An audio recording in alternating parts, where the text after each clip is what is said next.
Om Arham, everyone. On behalf of JVB London, I'd like to invite you all to this Sunday special talk by JVB London with Dr. Deepak Chopra. First of all, I'd like to give a couple of house rules for the talk today. I'd like to request everyone to stay on mute for the entire duration of this talk. You'll have to stay on mute, and you will not you will not be able to unmute yourself even if you try to. So please excuse us for that. If you have any questions while Dr. Chopra is delivering the talk, please feel free to write those questions in the chat function of Zoom, and we will collate them during the entire session and strive to ask as many of them as possible to Dr. Deepak in the end. Till then, please stay tuned, please stay muted, and enjoy this lovely talk today. With that, I'd like to invite Rajesh Bhai to please give the welcome speech. Rajesh Bhai. Thank you very much, Shubham. A very good evening, morning, and maybe a bit of night for many people in the other part of the world. A very, very warm welcome to you all. What a great pleasure to have Chopra Saab with us for an informal talk on spirituality, well-being, and especially in the COVID times, it becomes very critical to make sure that we and others, we all are doing well. And more importantly, on the subject of consciousness. I believe there are different philosophies. Eastern philosophy is different. Western philosophy is different. Medical philosophy is different. But here we have got an exclusive gentleman who has got command on all the three philosophies. I think the crux of all the philosophies can be put together by none other than Dr. Chopra. I will not take much of time because I know we all are rather more than 800 people are waiting to hear Dr. Chopra. Sir, before we start with your speech, may I request our Jain nun, Samni Pratibha Pragya ji, to start with the prayers, Naukar Mantra. Samni ji, please. May I request you all, please fold your hands in prayer pose. Connect yourself the higher consciousness of Panchaparamesti. Om Reem Namo Arhantanam.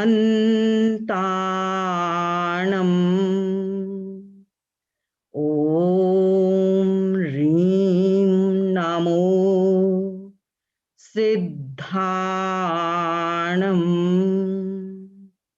Om Reem Namo Ayariyanam.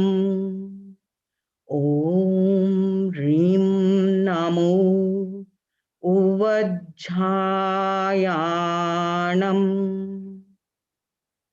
Om Reem Namo Loe Savvasahunam.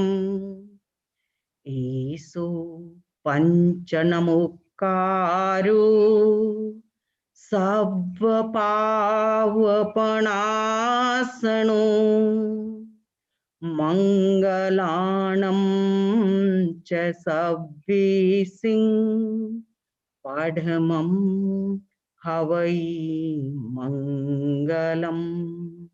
Padhamam Havai Mangalam.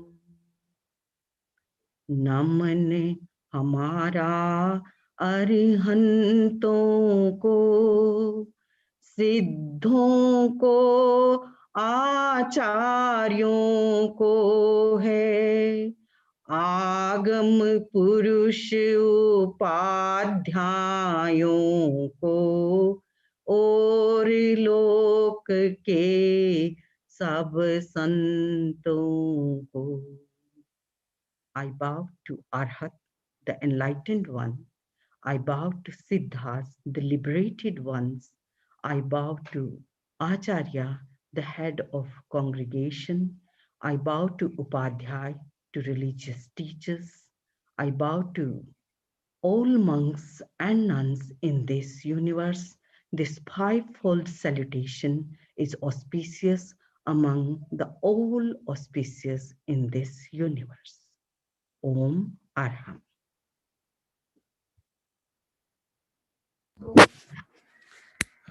Vandami Namasami Samiji, thanks a lot for that brief prayer to give it a very wonderful starting. Now, can I please request Dilesh Bhai Mehtaji to give an introduction of our esteemed speaker tonight? Hello, everybody. It's my great pleasure to introduce Dr. Deepak Chopra. He's MD, FACP. He's the founder of Global Chopra and Chopra Foundation. Deepak is also a pioneer in integrative medicine, well-being, and author of over 92 books. Many of his books have been the bestsellers on both fictions and non-fictions. Sorry, Deepak, over to you. Thank you, Dilesh Bhai. Thank you, Rajesh Bhai. Thank you, Nan Samanji. Thank you, everyone. It's a great pleasure to be with this august audience of the Jain community. And I thank Dilesh Bhai for giving me the privilege to speak to you. So we're in an interesting time where I think the understanding of consciousness, fundamental reality, well-being, and how we think, how we behave, how we speak, how we act, how we perceive, how we feel, our imagination is all coming together in this moment of crisis and needs to come together in this moment of crisis so we can reinvent our bodies, resurrect our souls, and project a new version of reality. Current version of reality is not very good. Mechanized weapons for death, extinction of species, climate change, war, terrorism, mass migrations, climate refugees, poison in the food chain, chronic diseases, cyber warfare. It doesn't look like a good situation. And we think this is what is happening out there, but it's actually a projection of our collective consciousness. And the COVID pandemic has actually caused a lot of grief, but also caused a lot of reflection, and actually will ultimately emerge as a new creativity. So hopefully, if we are listening to what nature is telling us, and if we are listening to what existence is telling us, then we need a drastic paradigm shift, a complete shift from a world that is at the moment, we would in India use the word Kal Yuga, but I think nobody can deny that the world is going in the direction of mass suicide. I hesitate to use harsh words, but if we do not see the reality, what I just mentioned, then we are collectively moving in the direction of extinction. The last extinction on this planet was 65 million years ago, when a meteorite fell on planet Earth, and it was the equivalent of an atomic explosion. And in 1 hour, the dominant species on this planet disappeared.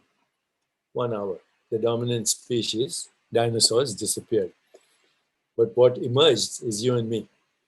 If that extinction had not happened, you and I would not be here. Nature is a very interesting phenomenon. Today, if insects disappeared from our planet, in 5 years, all life on this planet would stop. There would be no life if insects disappeared. If humans disappeared from our planet, in 5 years, this would be heaven on earth. This would be flourishing. The Garden of Eden would be returned, because we as humans have become the predators. We as humans have become the destroyers. We as humans have desanctified the sacredness of life and consciousness. And unless we return to a deeper understanding of our consciousness, you might as well go to the bar and get a drink.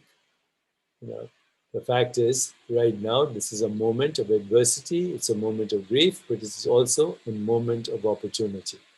If we come together as a collective consciousness, we can together project a more peaceful, just, sustainable, healthier, and joyful world. So the understanding of consciousness is not a theoretical or academic exercise. The understanding of consciousness has to be both theoretical, intellectual, but ultimately it has to be an experience. Because without experience, it's useless.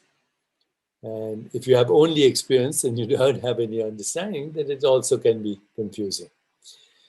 So right now, what I'd like to do is go through some of the very basic steps in how we can resurrect our soul, how we can reinvent our body. But I should also say that if you look at the landscape of human experience right now, the dominant landscape, the dominant emotion that human beings are experiencing is grief. Grief happens when we lose something for granted. So when pandemic occurred, when COVID-19 occurred, we lost a way of life. We lost a way of functioning in the world. We also were scared about our mortality.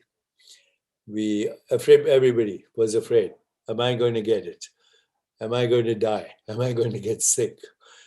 And coming from the Jain community and knowing the deep understanding of reality, this is called human suffering, comes from kleshas. Kleshas, not understanding reality, clinging and grasping, aversion to suffering, identifying with our ego, and ultimately the fear of death. The fear of death is the primal fear that is the basis of all suffering, because fear of death is the fear of the unknown. And when we lose the known, then that creates great fear. So in this time of fear and grief, because we took our existence for granted, the great Indian sage, poet, Rishi, Rabindranath Tagore said, that I exist is a perpetual surprise. That I exist is a perpetual surprise. What did you do to exist?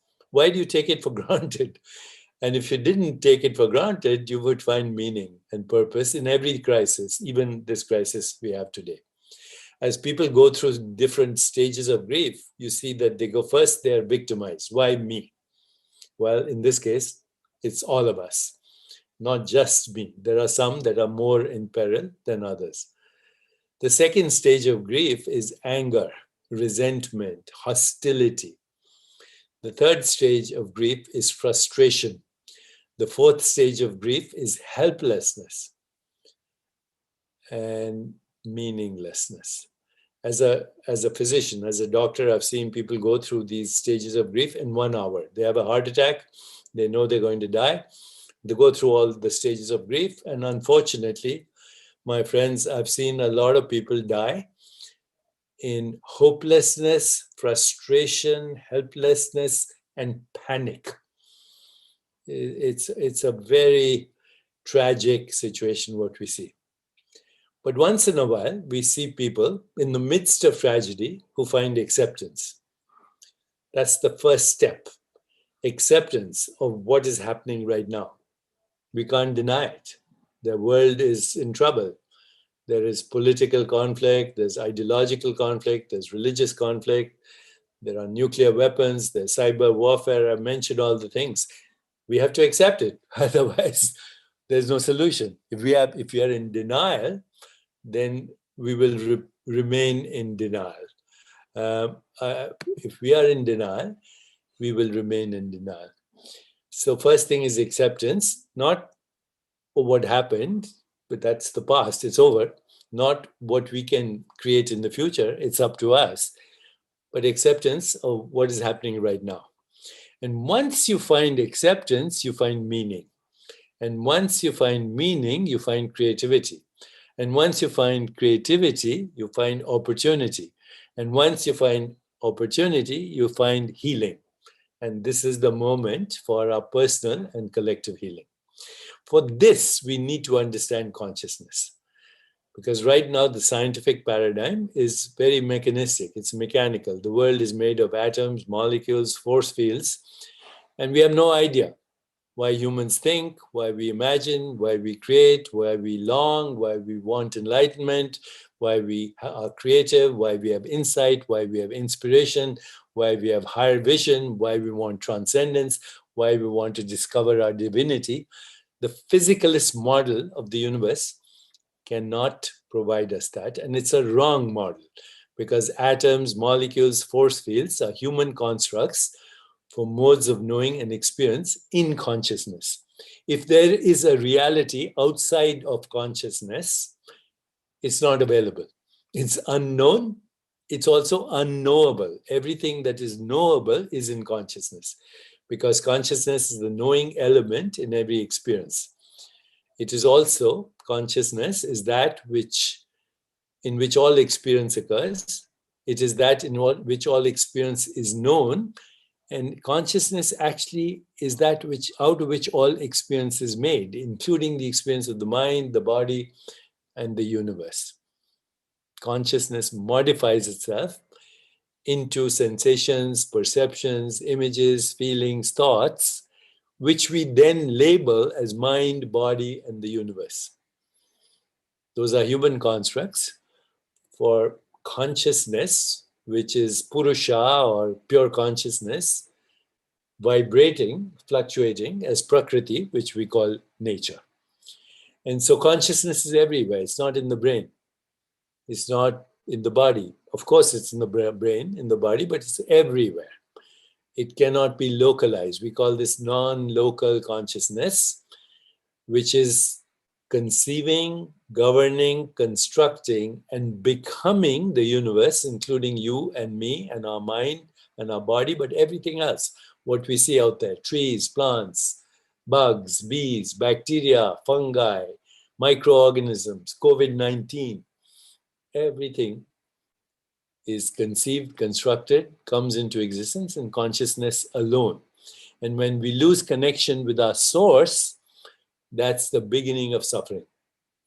When we lose connection with our divine source, when we become fragmented and separated, that's when we begin the process of suffering. So today I thought what I'd do is show you a little bit, a glimpse where science is going in the understanding of consciousness. So this is a slide from the cover article of New Scientist. It's a magazine published in Great Britain from London. This is a cover story. And it says, your thinking body, why consciousness isn't all in the mind. So first of all, I agree with the headline, but I do not agree with the subtitle. The headline is, yes, your body is a thinking body. In fact, the whole universe is a thinking organism. Why consciousness isn't all in the mind is a wrong subtitle, because consciousness is not in the mind. The mind is in consciousness. The mind is a modified form of consciousness. So is the body, the modified form of consciousness. So is the universe. That's a discussion we'll get into later, maybe. But right now, how we participate in the modalities of consciousness that we call experience, because that's what life is. Life is a continuum of experiences. Experiences include perceptions, thoughts, emotions, feelings, ideas, the physical world, the brain processes, meaning, context, stories, relationship. This is what creates our reality. And what creates this reality is consciousness. So consciousness, the ultimate ground of every experience. Our body is an experience. It's a changing experience. And it is a thinking body. But the body is not an independent entity. The body is an activity in consciousness. Without consciousness, the body disintegrates. The mind is an activity in consciousness. Without the mind, we can't have any experience, we can't have any perception. But when consciousness disintegrates, when mind disintegrates, what's left is consciousness. Consciousness is the only reality. Everything else is ephemeral, transient, impermanent, fluctuation. We call this vritti. And the whole purpose of yoga, chit vritti nirodh, is to go deeper levels of consciousness from the physical body to the subtle body, the physical body, sthul sharir, which is matter and energy, pranamaya kosha, annamaya kosha, sukshma sharir, which is mind, intellect, and ego. The mind is where we experience imagination, thoughts, feelings, and then intellect, where we make choices, discernment, and ego, our provisional identity. This is the subtle body. And then there's a causal body, which is called Karan Sharir. And the Karan Sharir, of course, is what we call Jivatma, Atma, Brahman. With minor variations, this is the map of human existence in Eastern wisdom traditions, Jainism, Buddhism, Kashmir Vedanta, Kashmir Shaivism, etc. With minor variations, we are saying that reality, what we call physical reality, is a projection of mental reality, and mental reality is a projection of consciousness. And our goal here is to free the body from the mind and then free the soul from the mind, the trapped soul from the mind. And when we do that, we find freedom, moksha, kaivalya, ultimate freedom to create both our personal reality and our collective reality. So if we go to the next slide here, which I am trying to get for you, I think I lost my connection to the original slide here. Wait. Oh, we come to the next slide here. Yeah. These are the modulations of consciousness or experiences which give us access to physical and mental well-being, and to some extent spiritual well-being, but we'll come to that. Okay, so I'm not going to spend too much time, but these are very important. You know, sleep is a higher state of consciousness. When we go to sleep, first we have dream sleep, then we have deep sleep. But as the fluctuations of consciousness, the vrittis die down, sleep is the deepest state of the absence of vrittis. It's the window to higher consciousness, to what we call Turiya Tatta, Bhagavad Chetna, Brahmi Chetna. Sleep is a window to ultimate reality. During sleep, our body repairs ourselves, the physical toxins are removed, the mental toxins are removed in dream state, and homeostasis occurs. And I just have to tell you that modern science tells us that lack of sleep in humans in the modern age is probably the number one or number two factor of premature death from cardiovascular disease, inflammation, and chronic disease. Only 5% of disease-related gene mutations are fully penetrant, which means they guarantee the disease.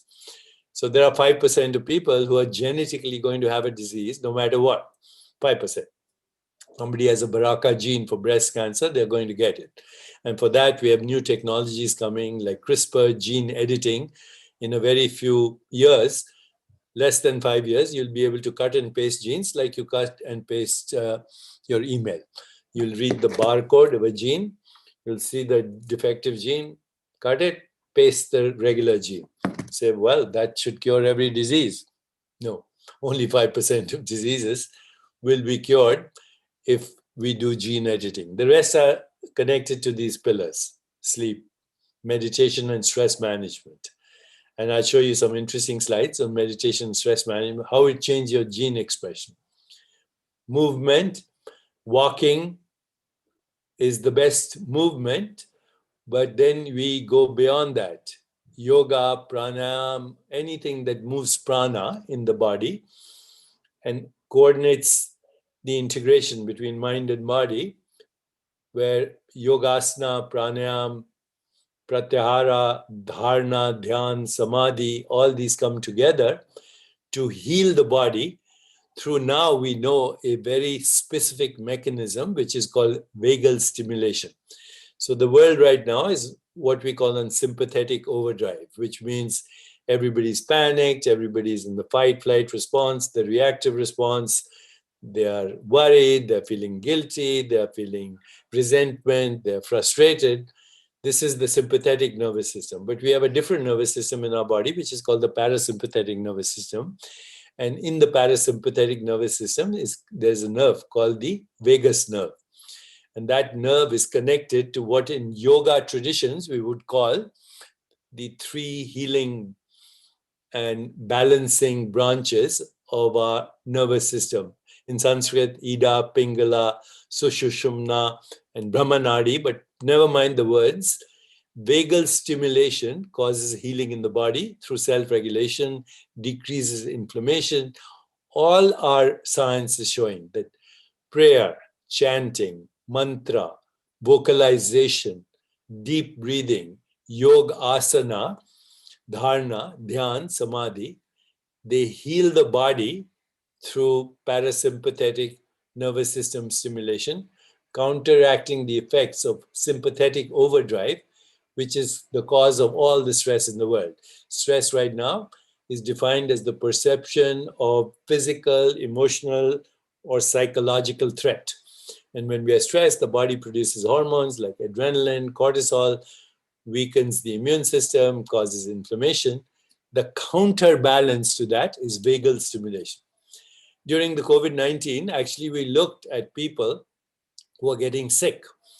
And not everybody who gets COVID-19 infection gets sick, as you know. So who gets sick? Elderly get sick because they have diabetes or inflammation or some other chronic disease. It's associated with chronic disease, but also with anxiety and depression. But now we see that young people are getting sick. Some people are getting so sick that they end up on respirators and they die. And when we look at these young people who are getting sick, they have something in their body called a cytokine storm. Inflammation goes totally out of control. There's a storm, and that weakens the immune system.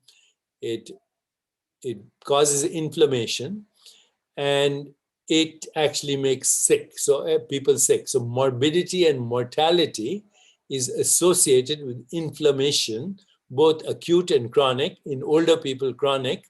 In younger people, acute. And that is also triggered by anxiety, depression, and stress. So these first three things, which I've told you, are immensely important in regulating the healing system of the body.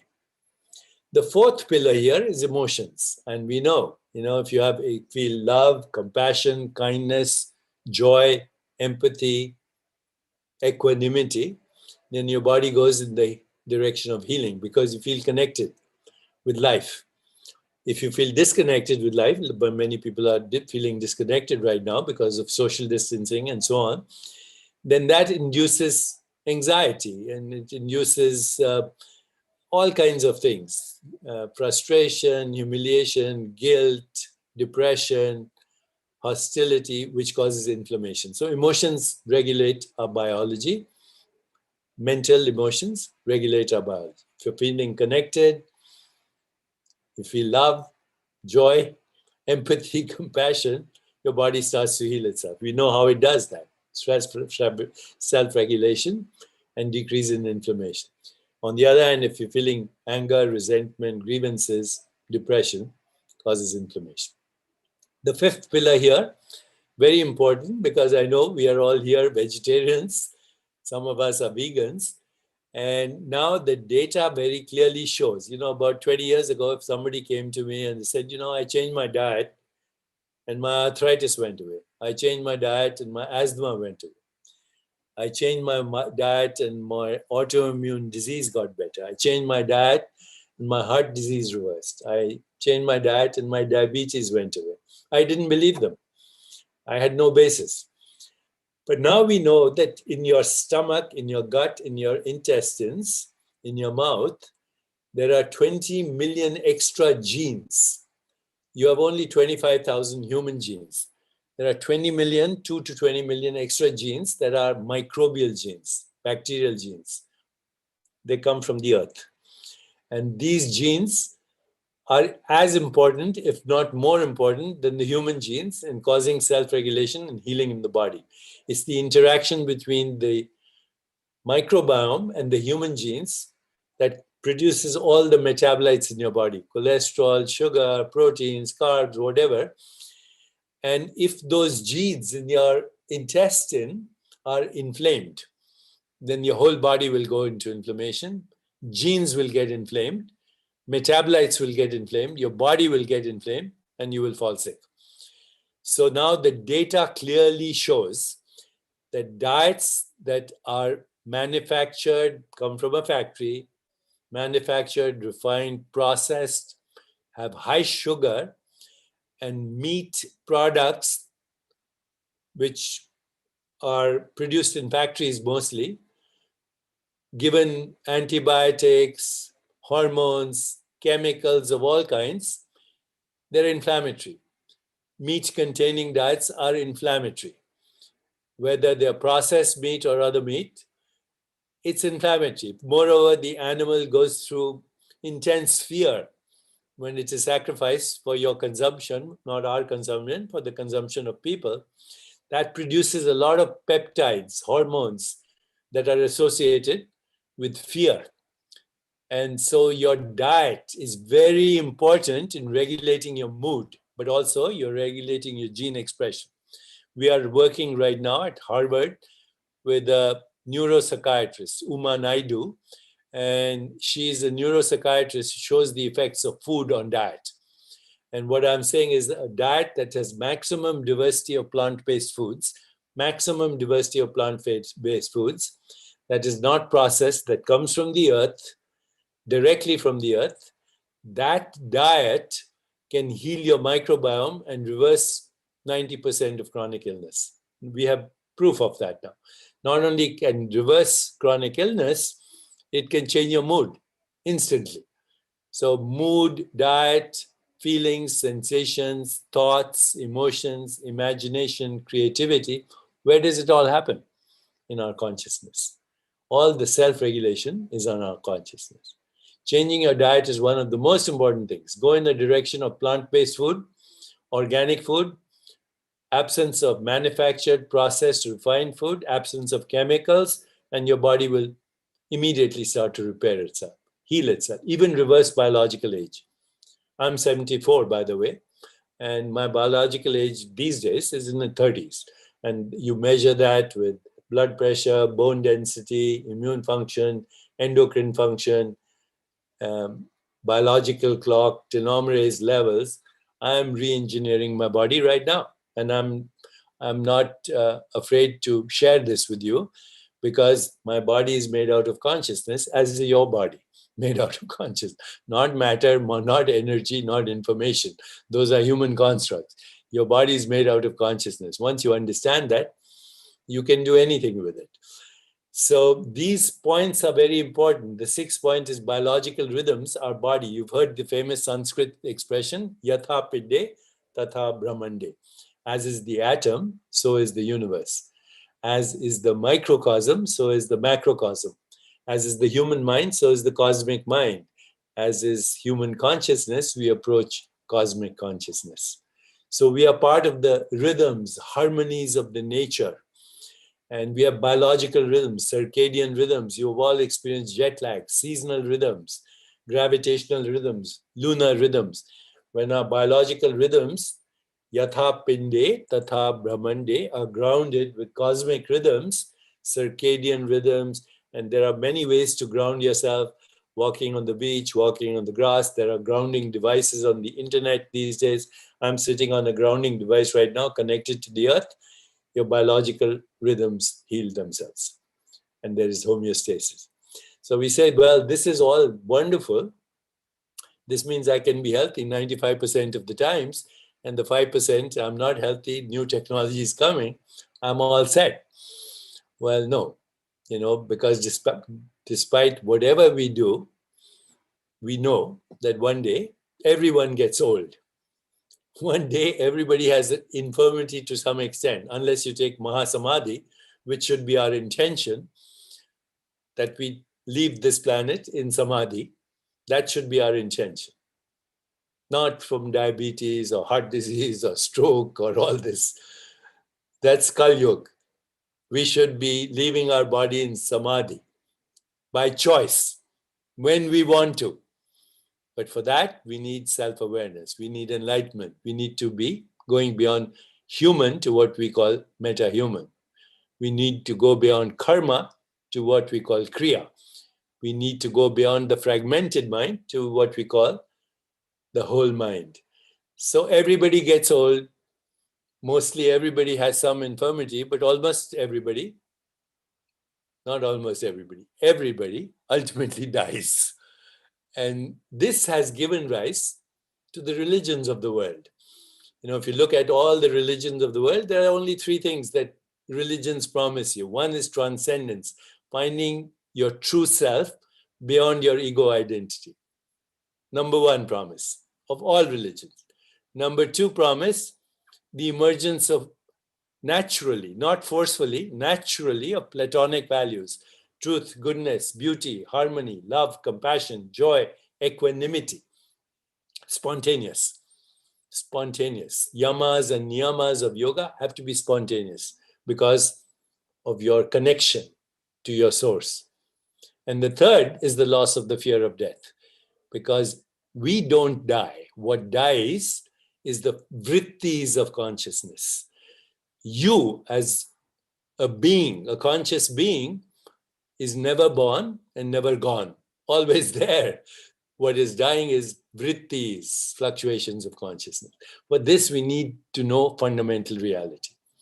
So let's go to the next slide here. Let me show you the next slide, because now we're talking about spiritual well-being, which includes all well-being. So career well-being. Do you have meaning and purpose in your career? Are you successful in your career? Are you expressing your dharma? Are you aligned with all the other people who are expressing their dharma? Are you emotionally and spiritually bonded with other people? We call that career well-being. Second is social well-being. Are you fully engaged in conscious communication and love and kindness and empathy and joy with your friends, with your family, with your ecosystem of relationships? The physical well-being, which I've mentioned all the pillars of well-being, so we won't stop there. Financial well-being is connected. If you're not financially well off, you're going to be stressed. It's going to affect everything. But financial well-being has nothing to do with the amount of money you have. It depends how secure you are about what you have.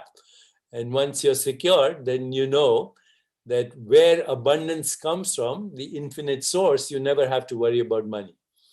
So financial well-being, people who are financially secure, they are charitable, they are philanthropic, they know how to give, they spend on experiences, they spend on sanghas, they spend on other people, they spend on family, they spend on friends. They're not obsessed with buying things. Whatever you buy, after 6 months, it's obsolete. My iPhone already obsolete. Now I'm being told I need iPhone 11. What's the difference? Better camera. And most of us will go and do this. Okay, so financial well-being comes when you have default systems, when you focus on experience, when you make joy the only measure of success, you'll be very wealthy without stress. And finally, we say community well-being, taking refuge in the Sangha, taking refuge in the Dharma, taking refuge in Mahavir Jain. This is called community well-being.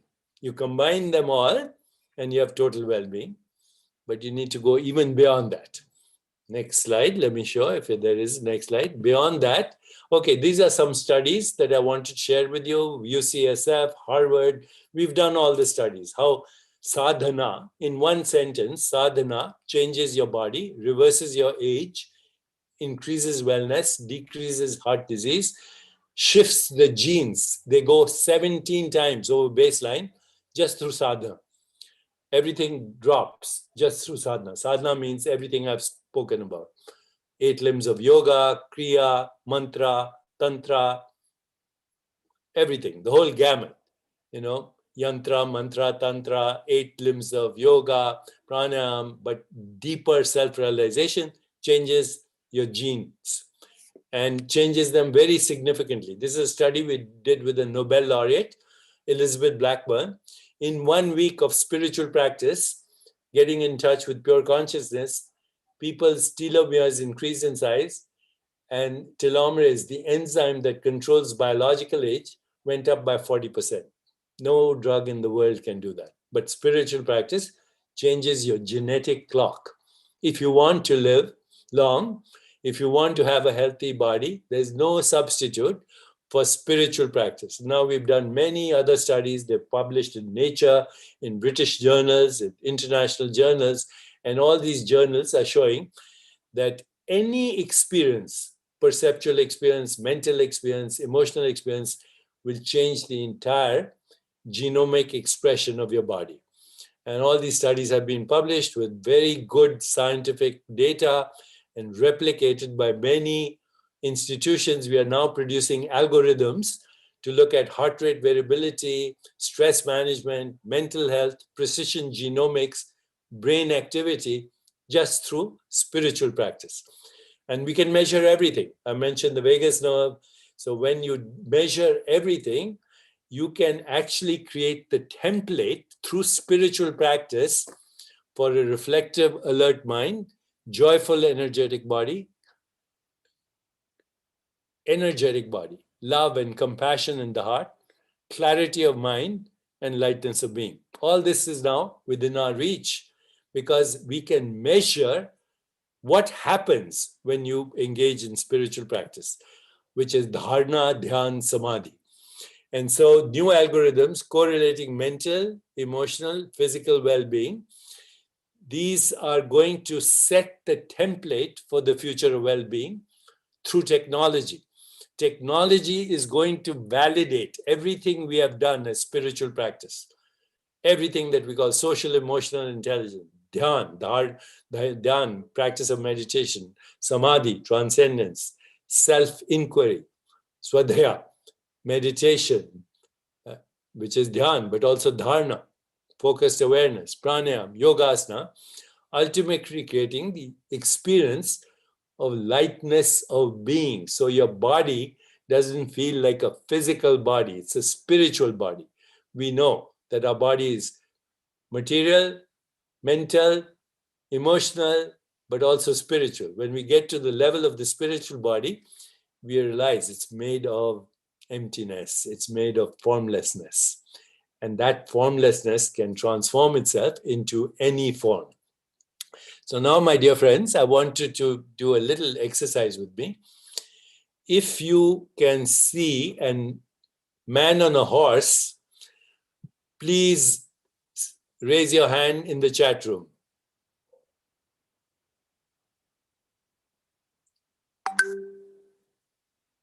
Okay, very good. Everybody, I got it. If you can see an old man with a beard in the chat room, raise your hand.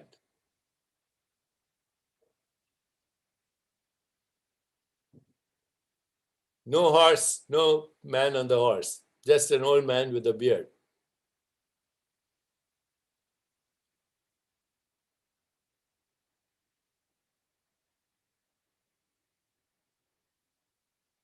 Okay, enough. So which is it? Is it an old man with a beard or is it a man with a horse? It's neither. It's a bunch of colors. But when you give a meaning to the bunch of colors, you create a perception. Then you tie yourself to the perception. You say that's reality. And then you are now in the fragmented mind. You have constructed through meaning, turned colors into a perception. By the way, this is how we perceive everything: sound, touch, sight, taste, and smell. It's a human construction of sensations, perceptions, images, feelings, thoughts in consciousness. When consciousness gives meaning to an experience, it creates a perception. And when we identify with that perception, we create our physical reality, including the reality of our body. Promise you, believe me, we can do another session where I can prove this to you unequivocally, that every perception is created by you. Every perception, every emotion is created by you. Every meaning is given by you. Next slide, please. Let me show you the next slide. And here, how many people can see the face of a woman with locks?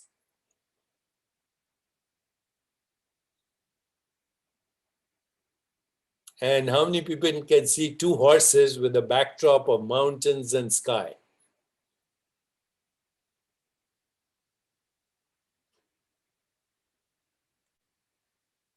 Which is it? Neither. It's colors, shapes, forms.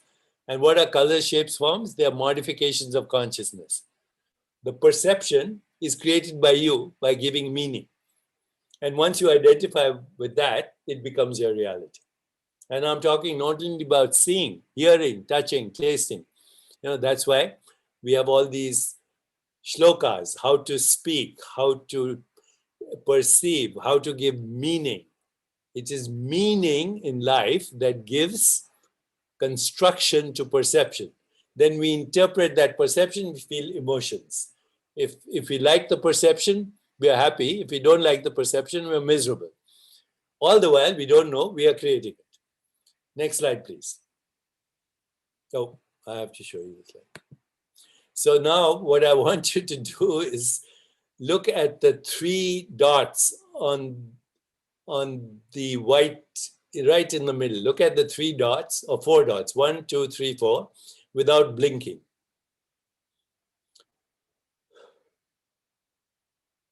Relax, look at the four dots in the middle of the picture.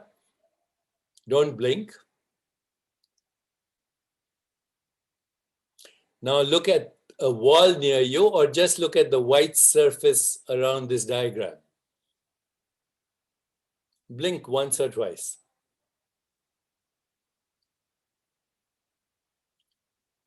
If you see now Jesus Christ or Moses or Guru Nanak, please raise your hand.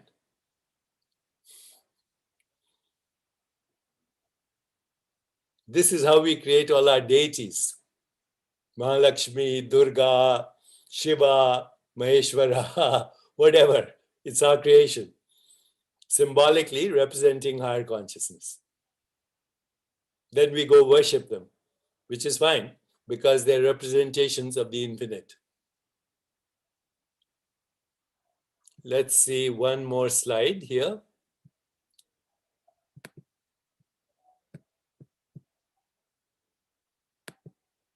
Okay, let me go back. Please look at the three colored dots on the girl's nose.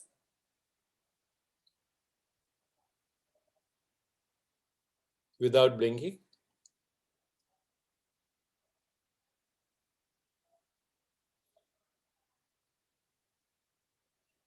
And now look at the ceiling and blink fast. Or look at any white surface. Do you see something?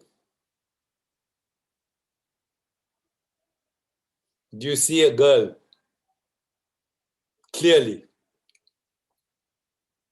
Okay. So, who is the creator of reality? We are the creator of reality. What is reality? Sensations, perceptions, images, feelings, thoughts. Where do they occur? In consciousness.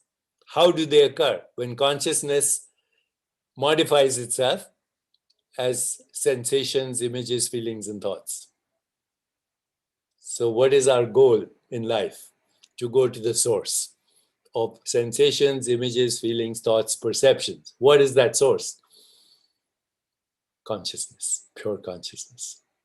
Consciousness conceives, governs, constructs, and becomes the entire universe. Brahman, Brahmand.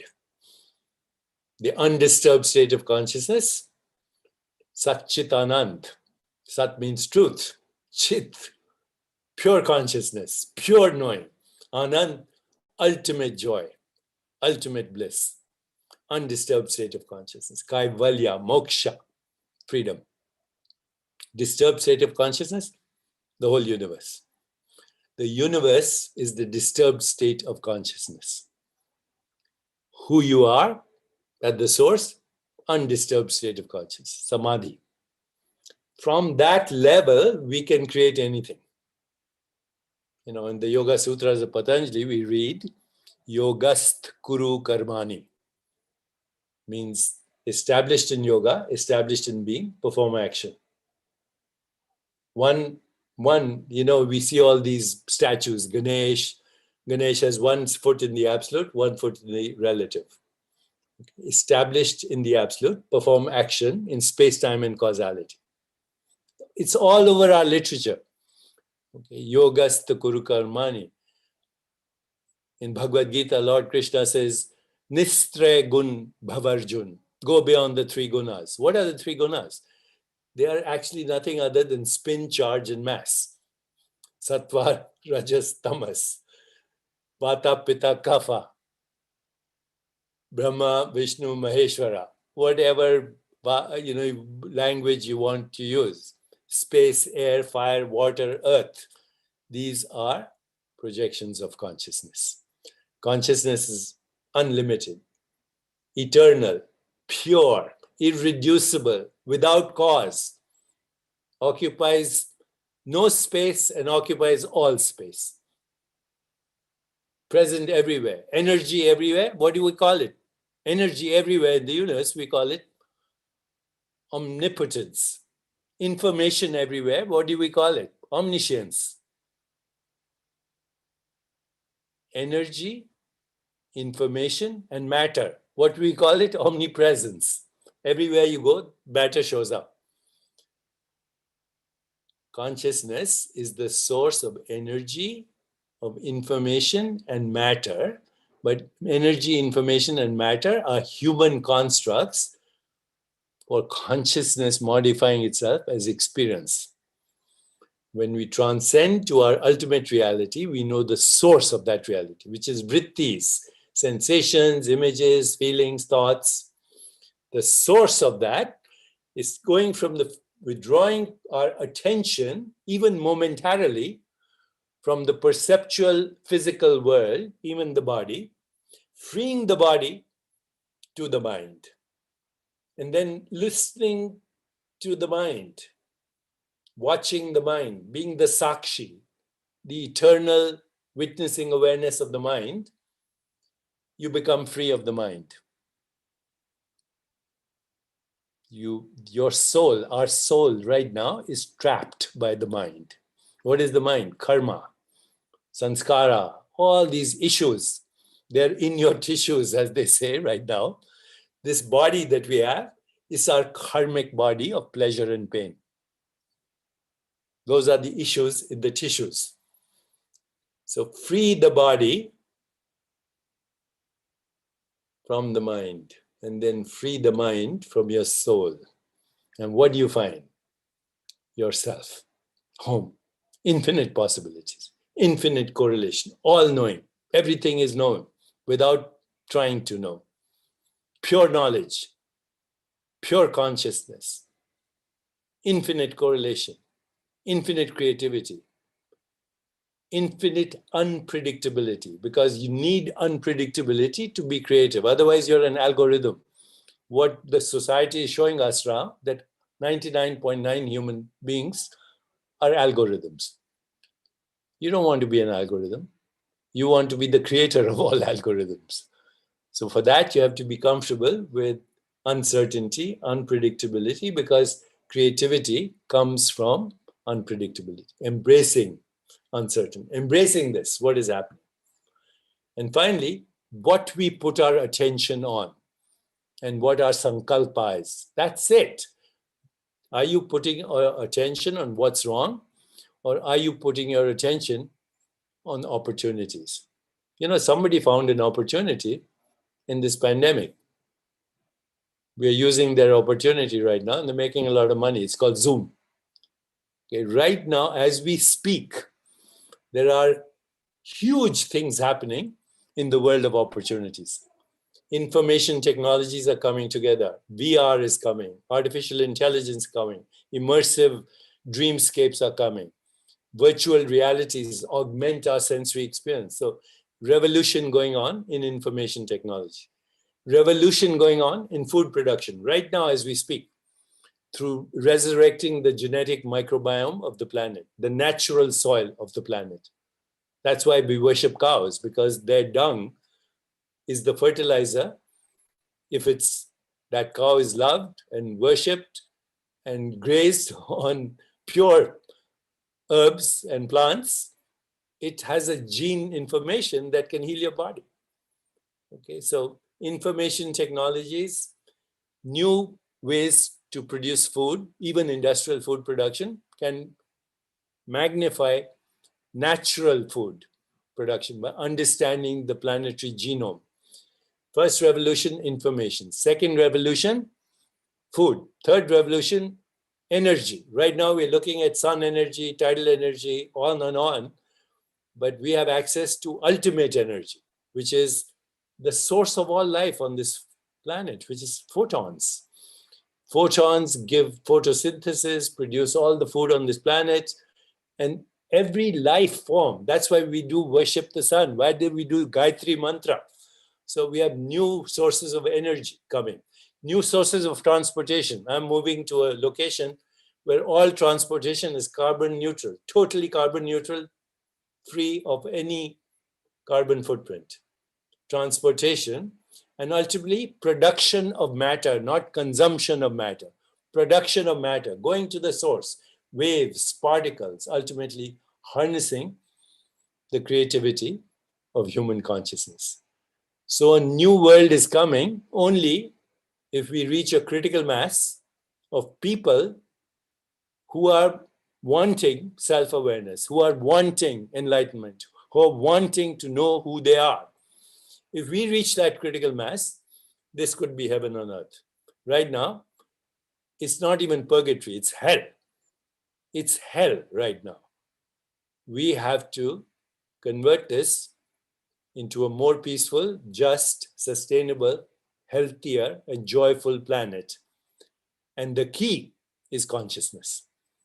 Not just human consciousness, but look at the consciousness of every living being. We are entangled with them. And that's why the Jains are so careful about hurting, taking ahimsa to the ultimate level. Don't want to hurt. All life is sacred. Having said that, we have to survive. And so life is built on interdependence and interactivity. And also, we are also part of the food chain. You know, in the Vedanta, it says, food is Brahman. And time is the consumer. Time is the consumer, and we are its food. Today, I ask you, all my friends, slow down. Nothing is going to go away. Everything that should go away is what we have created. All we have to do is ask ourselves to stop doing what we did, and the world will be healed. And then go to the source, because the source of the individual is the source of the universe. Atman is Brahman. Jiva is part of Atman. And after that, it's all modifications of the self of the individual and the self of the universe. So thank you for giving me this opportunity. I've taken a long time to express these ideas. We've been going at it for an hour. Dilesh Bhai, Rajesh Bhai, tell me. Yes, because no, I'm in a retreat right now, doing a meditation, week-long meditation, sadhana. But I'm happy to answer a few questions. Or what would you like to do in the next 10 minutes? Because I have to leave in 10 minutes. Yeah. So we will have few questions coming up. And let me take this opportunity to ask you the first question, Chopra ji. Now that we have got so much of evidence of spiritual studies in terms of the healing process, in terms of managing the pain, when do you think it will get normalized in the medical treatment field by itself? Yes. Because if you go, sorry. No. Right now, if you go in the United States, almost every medical school has now a practice for what they call integrative studies and integrative medicine. I'm a professor at UCSD Medical School. We have medical students taking training in spiritual practices, but now it's happening everywhere, all over the country, in the United States. And those who don't adopt it will be left behind because we have the evidence, as you said. So the future of well-being is spiritual, no matter what anyone says, along with technology and gene editing. But actually, all the technology is giving us a deeper idea into the nature of reality. The whole thing is Maya. The whole thing is a VR experience. Your body is a VR character. So is your mind. We are fictional characters in a dreamscape. And who's producing the dream? We are. What's the goal? Wake up. Wake up. Wake up. Great. Thank you. I have got another question from Dr. Sonali Mehta from London. She's asking, does it matter what faith or even no faith is believed in as long as one accepts there is a universal consciousness or energy field? That is how the law of intention and attraction works? Yes and no. So the faith helps you codify the experience, because otherwise it gets very confusing for a lot of people. And faith is not the same thing as belief. Belief is a cover-up for insecurity. If I asked you, do you believe in electricity? You would say it's a ridiculous question. You know, I'm using Zoom right now. I needed to be hooked on to the electrical outlet. If I asked you, do you believe in gravity? You would say that's a ridiculous question. But when we say, do you believe in God or the divine or all this, then people start arguing, fighting, this, that, the other. So that's a cover-up for That's a cover-up. That's a cover-up. Faith, on the other hand, completely different. Faith is knowing yourself. And when you know yourself, and you know yourself as the invisible consciousness that is creating the universe, that's faith. You don't need belief anymore. You use that faith to modify your experiences, just like you use electricity to switch on the light. So what we call the divine is infinite. Divine cannot be conceived, cannot be imagined, because as soon as you imagine and conceive, you conceptualize it, you make it finite. Infinite cannot be conceptualized. You have to surrender to it. That is faith.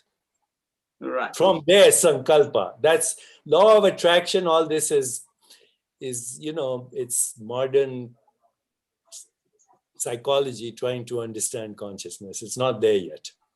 It is not there yet. Okay. You have to be independent. You have to be independent. Those three words, Vistra Gun Arjun. Independent of the gunas, independent of experience, because who you are is intrinsic. The mind is independent of the body. The body is independent. The mind is independent of the body, but the body depends on the mind. The mind is also intrinsically dependent on consciousness. So the awareness of the mind is not the mind, right? This is the original Vipassana. The awareness of the mind is not the mind. The mind is an activity in awareness. And once you become the silent witness of the mind, which we call Vipassana, Sakshi, whatever word you want to know, silent witness, everything happens spontaneously. Just a little sankalpa and the whole thing happens. That's the meaning of kriya. Kriya as opposed to karma. Right. So the a very apt question next to this is from Dr. Sunil Dugar.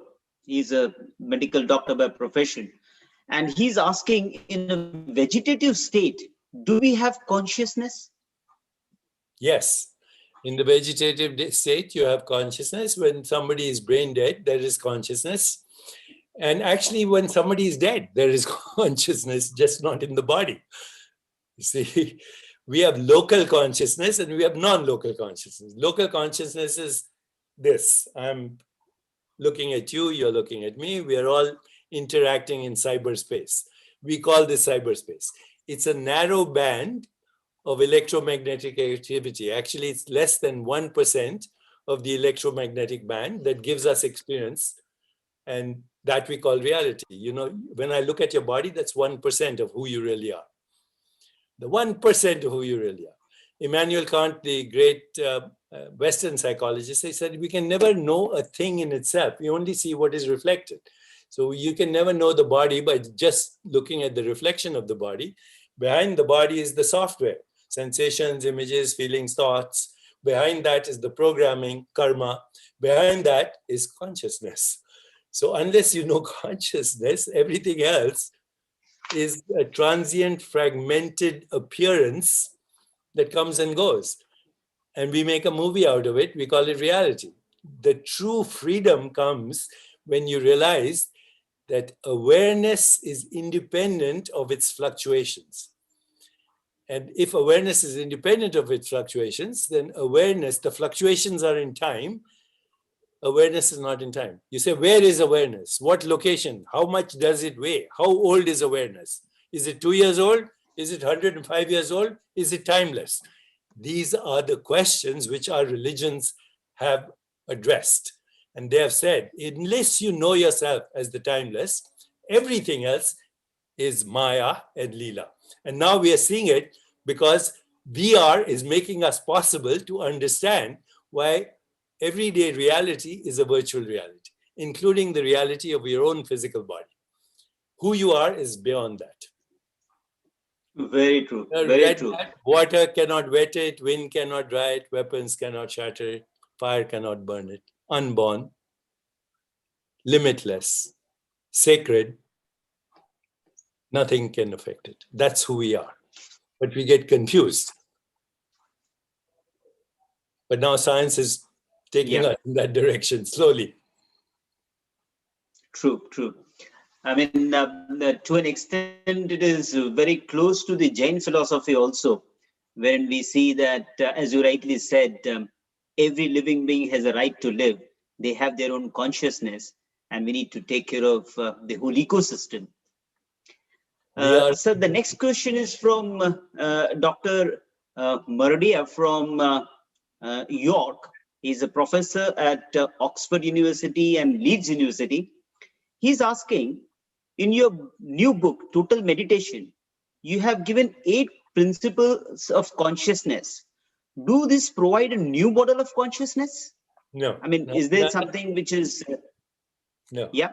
Nothing that I say about consciousness is new. I just rephrase it. But consciousness, if you want to understand consciousness, it's infinite possibilities, infinite correlation, unpredictable, source of creativity, source of evolution, and source of attention, intention.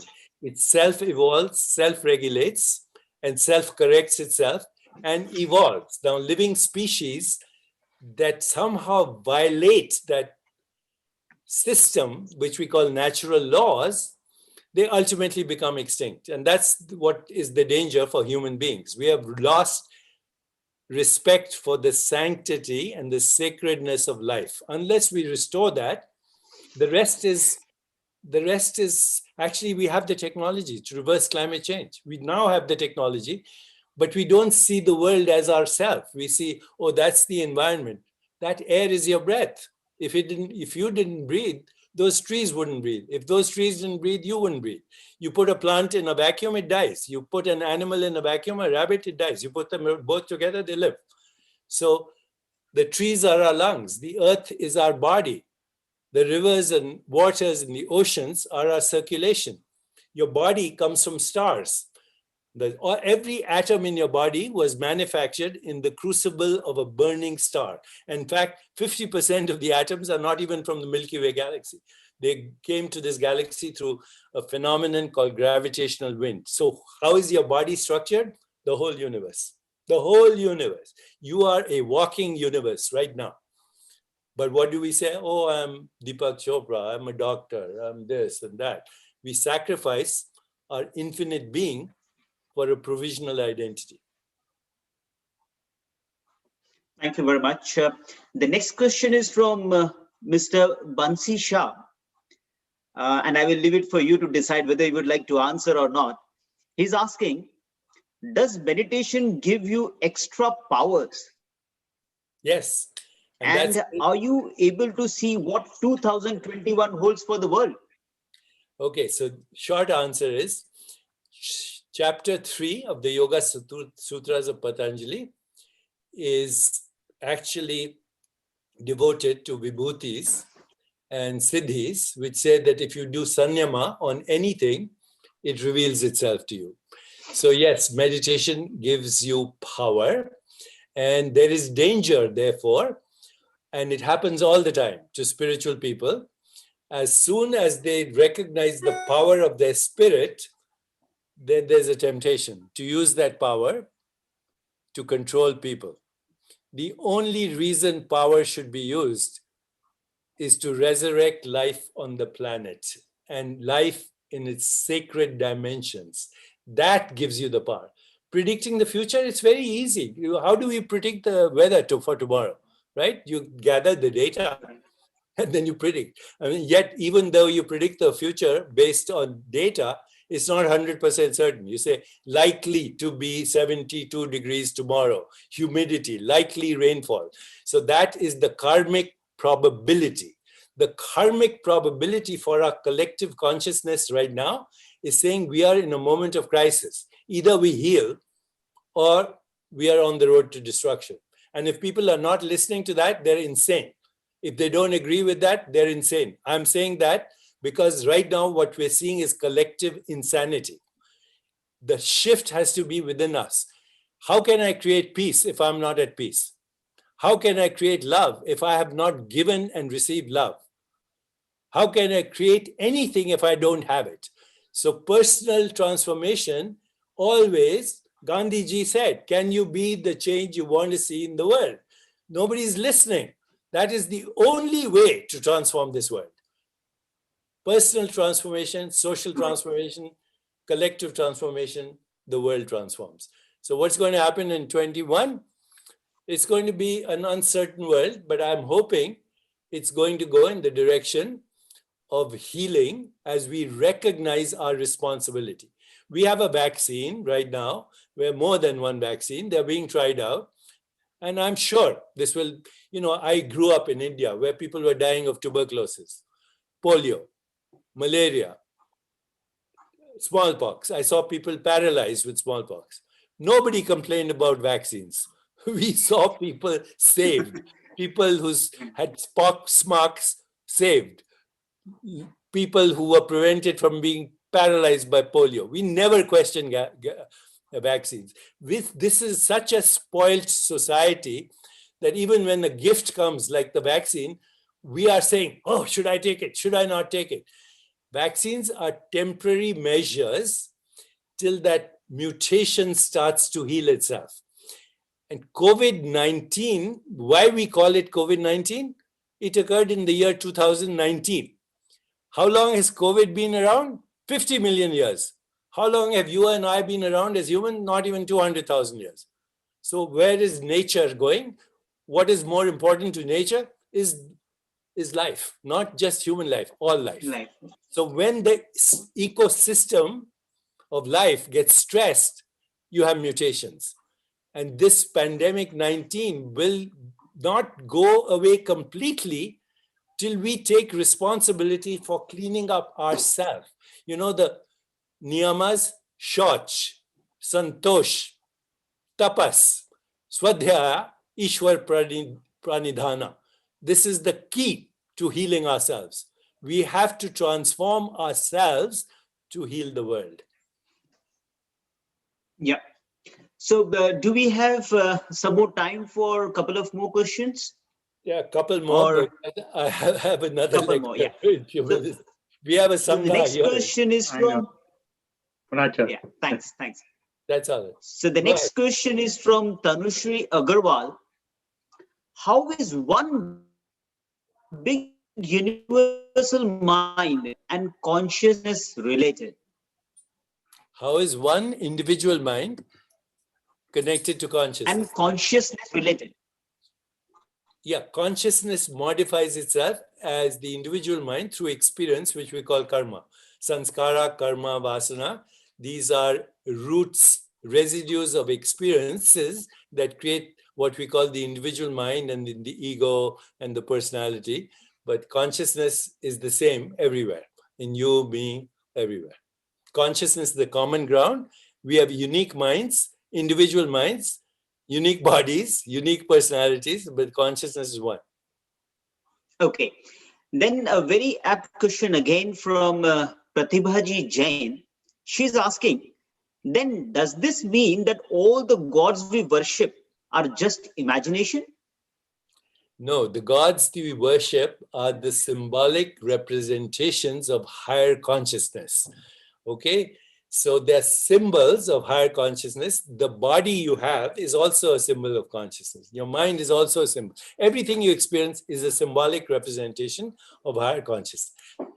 Because we cannot conceive the infinite, we conceptualize the infinite with certain qualities. We say, this is Mahalakshmi, this is Durga, this is, Mother Goddess, this is Dakini, this is Maheshwara, this is Ganesh. What are these? These are symbols of the infinite, which we cannot imagine. So if we can't imagine, we do with the symbolic representation.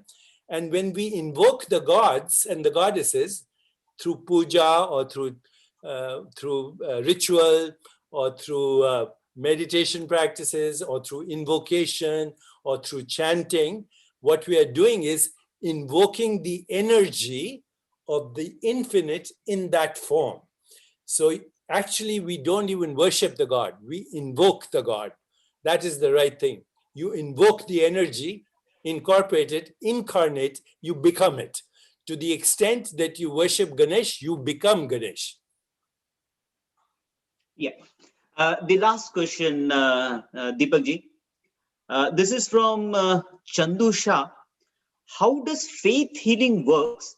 It is amazing when someone is treated and the person receiving healing feels a lot better, sometimes only in few minutes. Please explain how this works. So there is a resonance between that which you have faith in and you.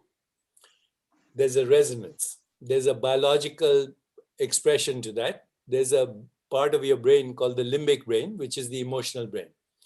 So if you feel that somebody can heal you, and also they are genuinely interested in healing you, and they also care about you, compassion, love, kindness, empathy, and they themselves are the embodiment of that. When you interact with them, there's a phenomenon in the brain, it's called limbic resonance. Your brain, your emotional brain, starts to resonate with their brain, number one. Number two, that limbic resonance leads to something called limbic regulation.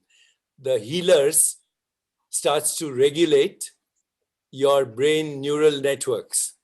And the third thing is limbic revision. The neural networks rewire. Now, of course, I'm talking the brain, but we are connected. The brain, the body, the mind, the immune system, endocrine system are all one system. So faith healing works by restoring homeostasis.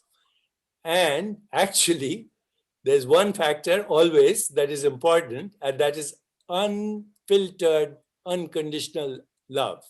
Love unifies you with the other person, even intentionally, and that causes limbic resonance, limbic regulation, limbic revision. It changes your neural networks, immune system, everything changes. That's how it works in my estimation, and that is some of the studies we are doing now in our self-directed biological transformation initiative. Dilesh is actually a contributor to that research. Yeah.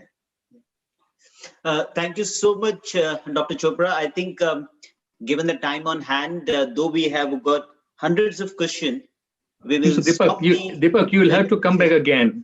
We got too many people in the waiting room, and this has been mind-blowing.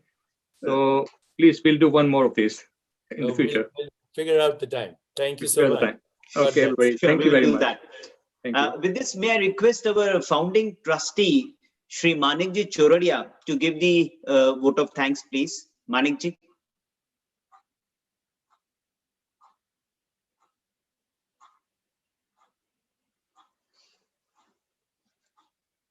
Manikji Choradia, please. 1 minute. Yeah, he's there. Yeah. Om Aram, everybody. Dr. Deepak Ji, thank you very much on behalf of JVB London and all our viewers in this session for your enlightening talk. You've given us much to think about and opened up our minds to many new concepts. And from the comments coming in, flowing in, there's a huge demand already requesting your next lecture. So once again, thank you very much. We really appreciate you taking the time out to speak to us. Also, I would like to thank Punachi Ji and Dilesh Bhai Mehta for coordinating this discussion with our trustee Rajesh Jain to organize this event. And thanks to our sponsors, which has been anchored by Dilesh Bhai and his family and his company Nirvana Brands, along with Nimesh Bhai and Sonali Ben Mehta of Smile Dental Clinics, Bharat Bhai Shah of Sigma Pharmaceuticals, and Amul Jain of Denby Dental Clinics in Birmingham. JVB is an organization open to all. There's no charge or membership. Everyone is welcome to join us in our discourses. And when COVID permits, even attend our center here in London. We survive on the benevolence of our donors. So if you have been inspired by this talk and want to support our activities, please refer to the website.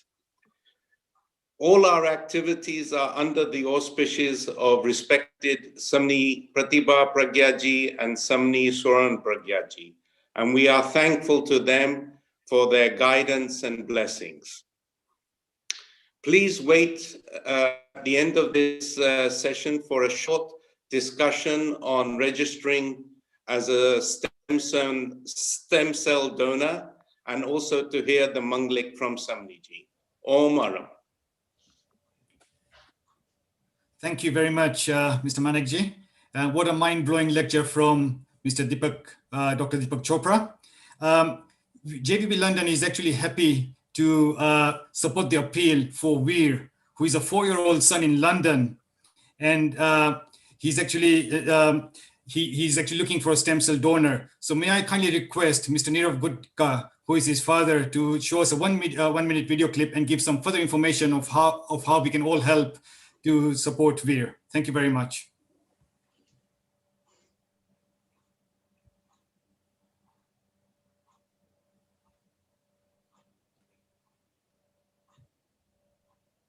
Hello, my name is Veer. I'm 2 years old. Veer's a real character. He's smart, funny, adventurous, full of beans, and he's very cheeky. But underneath his healthy exterior, Veer's body has been hiding a very rare genetic disorder. I got anemia. Are you gonna help me? This means that his bone marrow is not producing enough stem cells, and so his blood counts are dropping. He will always have a higher risk of certain cancers, but soon he will need a stem cell transplant. Due to his Asian origin, Veer only has a 20% chance of finding a good match. Unfortunately, no one in our family is a match, so now we are relying on the generosity of an unrelated stem cell donor from anywhere in the world. All it takes to register to become a donor is a cheek swab. You have the rare opportunity to save a life of someone like Veer's, so why not take it? There really couldn't be an easier way to save a life.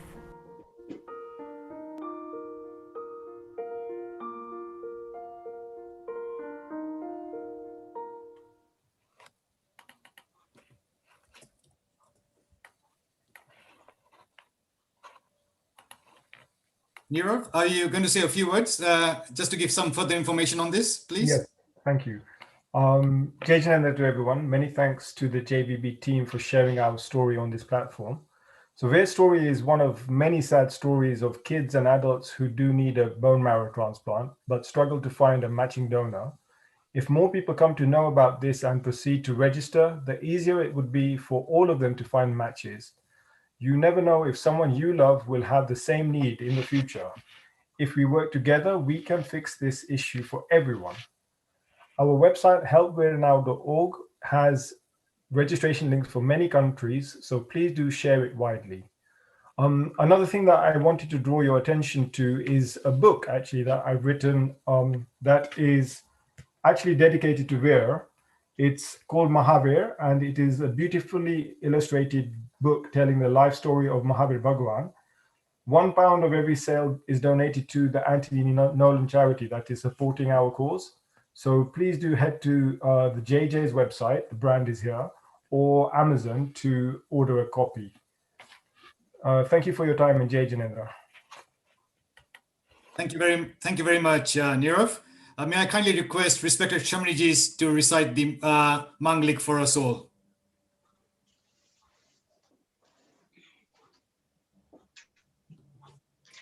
Thank you, Rajiv Bhai. It was really a great opportunity, for these scientists are like sent, and they are sent. I remember fondly Acharya Mahapragya's sentences, and he used to say that every scientist who is working for the humanity, every doctors, and they have their open views with the multiplicity of the reality.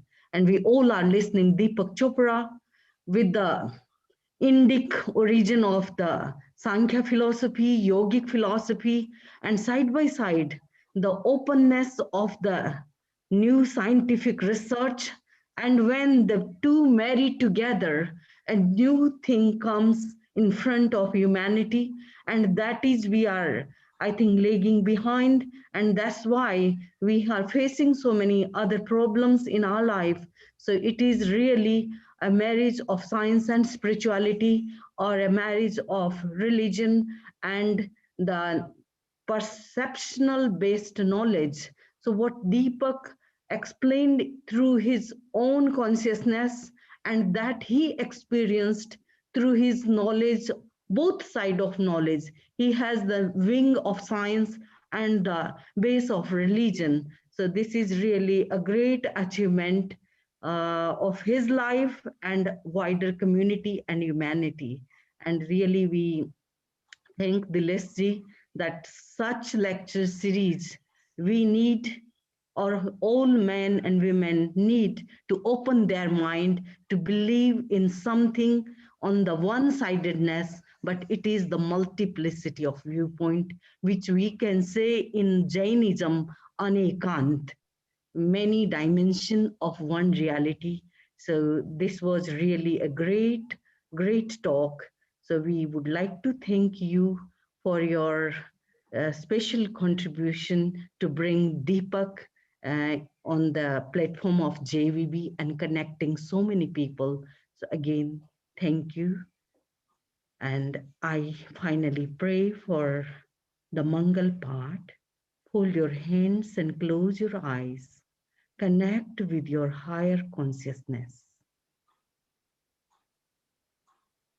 Chattari Mangalam, Arhanta Mangalam, Siddha Mangalam, Sahu Mangalam, Kevali Pannatto Dhammo Mangalam, Chattari Loguttama, Arhanta Loguttama, Siddha Loguttama, Sahu Loguttama, Kevali Pannatto Dhammo Loguttamo, Chattari Saranam Pavajjami, Arhante Saranam Pavajjami,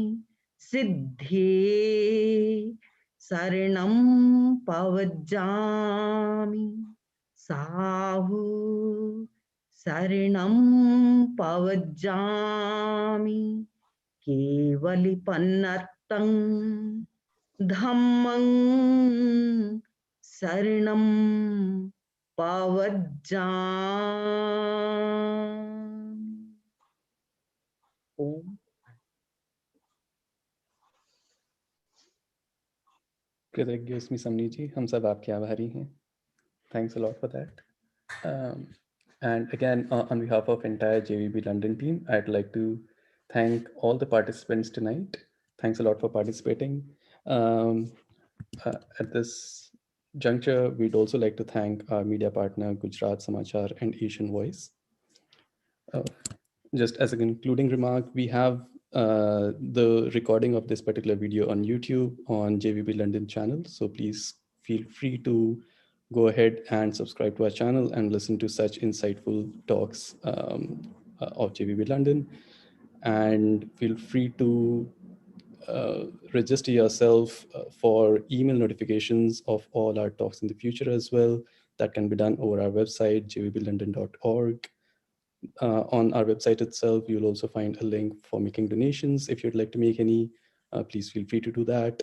And also feel free to join our WhatsApp group, the link for which has been shared on the YouTube as well as on the Zoom chat of this particular session, so you can get daily notifications. Thanks a lot for joining again today. Have a wonderful night and evening, depending upon the part of the world where you are. Thank you. Thanks a lot. Over.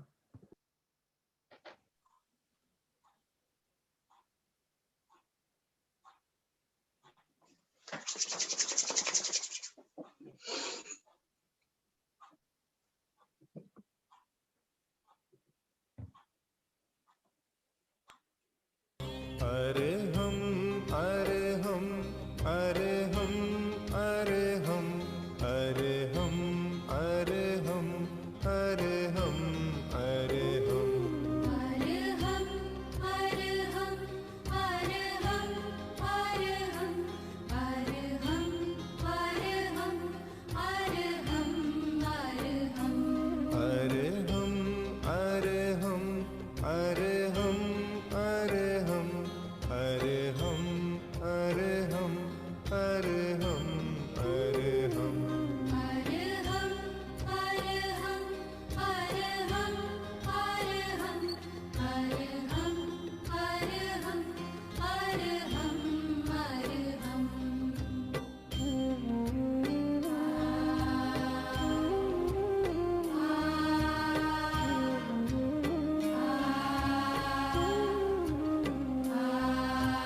Hum.